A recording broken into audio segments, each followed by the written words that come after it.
En este vídeo lo que vamos a hacer es explicar el funcionamiento de una nevera trivalente de una autocaravana. Es un tipo de nevera que se utiliza en una gran mayoría de autocaravanas, que tiene la capacidad de funcionar en tres modos diferentes. Un modo es con gas cuando estamos parados, otro modo es a 12 voltios cuando vamos viajando y otro modo es a 220 voltios cuando estamos conectados a una toma de 220 voltios. Es muy sencillo la utilización y prácticamente ahora todas las neveras utilizan un sistema automático que va modificando el modo según lo que estemos haciendo. Para activar la nevera lo que haremos será pulsar el pulsador de inicio, de arranque, mantenerlo pulsado unos segundos y veremos que se nos van a encender todos los iconos. Ahora mismo la A nos indica que está en modo automático. Este icono es el icono de gas, significa que está trabajando con gas, y aquí tenemos el icono de la intensidad de frío que hemos seleccionado ahora mismo. Para ir configurando lo que necesitamos tenemos estos tres controles. El centro es el pulsador que permite ir cambiando de modo.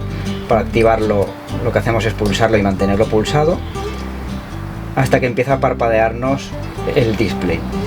Con estas flechas lo que haremos será desplazarnos por los distintos modos.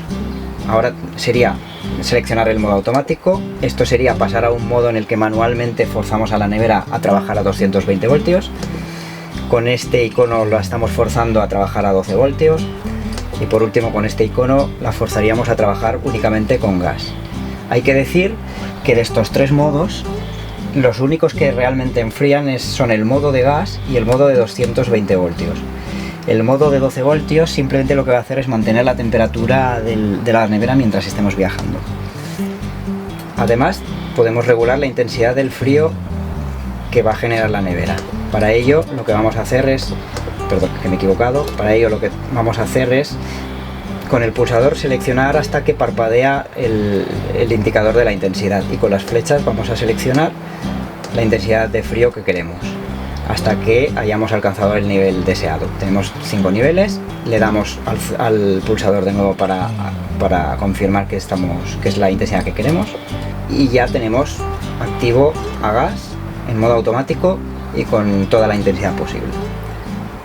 Para desactivar la nevera lo que tendremos que hacer es mantener pulsado el pulsador de inicio, digamos, hasta que se nos apaguen todos los iconos de la pantalla. Y ahora mismo ya tendríamos apagada la nevera.